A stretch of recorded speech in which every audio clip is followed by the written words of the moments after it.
Hello and welcome.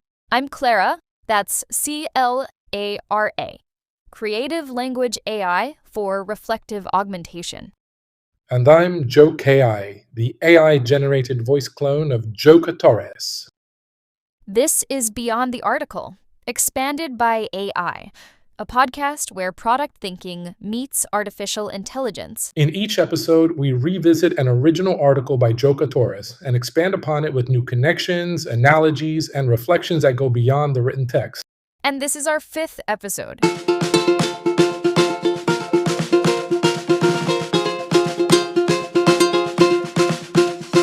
Today we're going to discuss the article titled MSP, Minimal Sellable Product. Hey Clara, we're exploring an idea that offers a fresh perspective on product development, the Minimal Sellable Product, or MSP.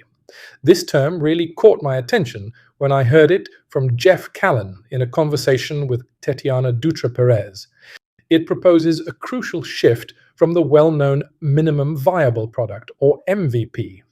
The essence of MSP is simple yet profound. Instead of asking, what's the minimum required to validate a hypothesis, which is the MVP question, we pivot to ask, what's the minimum required to sell? It's a subtle but powerful change in focus. This perspective shifts the entire emphasis from merely proving the feasibility of building a product to proving our ability to create something that customers are genuinely willing to pay for. It forces us to confront the market directly, right from the start. That's a truly insightful distinction, Joe KI. It immediately highlights the difference between an internal metric of can we build it and an external market-driven metric of will people buy it. The MVP often focuses on technical viability or validating a core assumption, which can be done with something quite raw. But sellable implies a level of perceived value, utility, and perhaps even desirability that moves beyond just functionality. It forces product teams to think from the customer's perspective from day one. It's not about iterating until you find a customer. It's about starting with what the customer values enough to open their wallet. This market-first approach seems like it would inherently lead to more targeted and valuable product development, reducing the risk of building something nobody wants or needs. It's about finding the undeniable core value that resonates with a paying customer. This concept of minimal sellable product isn't just theoretical, it's something I witnessed firsthand years ago. Back in 2013, I wrote an article called Go Sell, where I shared an experience mentoring a startup. They were building a website builder specifically for real estate agents and agencies, and they kept adding features, iterating, building more and more. But there was a persistent problem. Customers just weren't buying. Despite all the development effort, the sales weren't happening. So I suggested a rather uncomfortable experiment. Stop developing for 2 weeks. Don't write a single line of code. Instead, focus 100% on selling. I told them to get on the chat, pick up the phone, and talk directly to people visiting their site. It meant leaving the comfort zone of product building and facing the discomfort of direct sales. The result was quite remarkable. In just 2 weeks, they sold 50% of what they had sold in all previous months combined. But the real victory, the most profound win, wasn't just the sales volume, it was the learning. They realized that the true problem real estate agents were facing wasn't actually having a website, it was generating leads. With that critical insight, they completely expanded their portfolio and began offering digital marketing as a service. In essence, they discovered their MSP. They figured out what actually sold and only then went back to building. That's such a powerful story, Joe Kai. It really highlights the core difference between building what you think people need and discovering what they're actually willing to pay for. The discomfort you mentioned, facing customers directly, hearing their unfiltered feedback and objections, is precisely where the most valuable learning happens. It's easy to stay in the controlled environment of development, adding features based on assumptions. But pushing past that comfort zone, forcing themselves to sell, brought an undeniable clarity. It wasn't about validating a feature, it was about validating a core problem and solution in the market. That pivot from website builder to lead generation and digital marketing services shows how truly profound that direct customer engagement can be. It reshaped their entire business by revealing the genuine pain point that customers were eager to solve, and more importantly, pay for. That's exactly right, Clara. In conclusion, MVPs certainly have their value.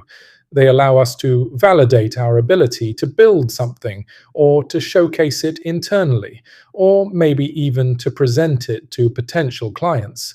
But as you've highlighted, the shift to MSP, to a minimal sellable product, is powerful because it starts with the market, not just with our internal capacity to build. The problem with viable is that it can be too vague. Viable for what exactly? To build, to show off, to get internal buy in? It leaves too much room for interpretation, and often that interpretation leans towards what's easiest or most interesting for the builders rather than what's truly valuable to the customer. Sellable gets straight to the point. It cuts through the ambiguity. It asks, what's the absolute minimum we need to build for someone to open their wallet and pay for it? That question forces a different kind of discipline, a market first mindset that connects directly to business results and genuine customer need. I love that distinction, Jock AI. It's like asking if a car engine is viable versus asking if the entire car is sellable. An engine might be viable on its own, it might run perfectly on a test bench, but that doesn't mean anyone will buy the car it's in if the doors fall off or it's uncomfortable to drive. Sellable implies a complete, albeit minimal, solution to a customer's problem that they perceive as valuable enough to exchange money for. It forces you to think about the entire customer journey, the perceived value, and the direct exchange. How does embracing this sellable focus, rather than just viable, help product teams avoid those common pitfalls we often see, like building features nobody wants, or spending too much time on something that ultimately fails in the market? That's a profound point, Jock AI. If sellable is the clearer goal, how can product teams, whether in a small startup or a large corporation like Infobit, practically adopt this MSP mindset? What are some actionable strategies to shift from just building to truly selling from the get-go? That's an excellent question, Clara. The first actionable strategy is to integrate product people and even engineers directly into sales conversations and customer interactions early and continuously. It's not just about getting feedback, it's about experiencing the market's pulse firsthand.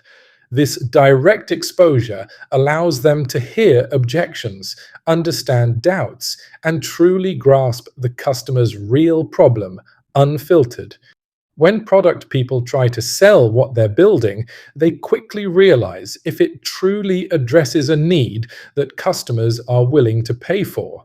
This creates an immediate feedback loop that is far more potent than any internal validation.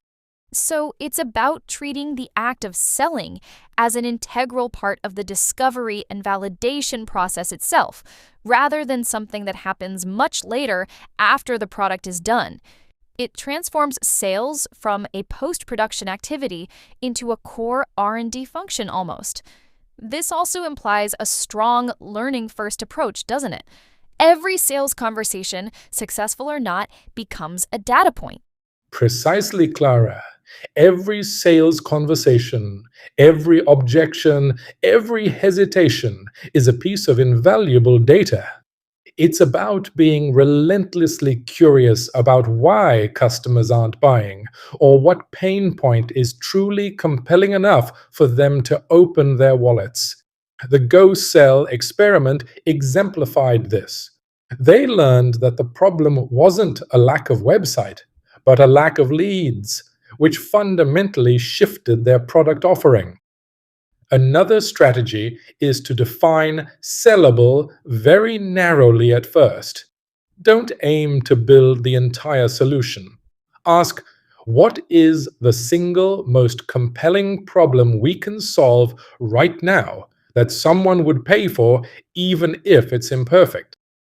This forces teams to focus on core value proposition and eliminate all unnecessary features that don't directly contribute to that first sale.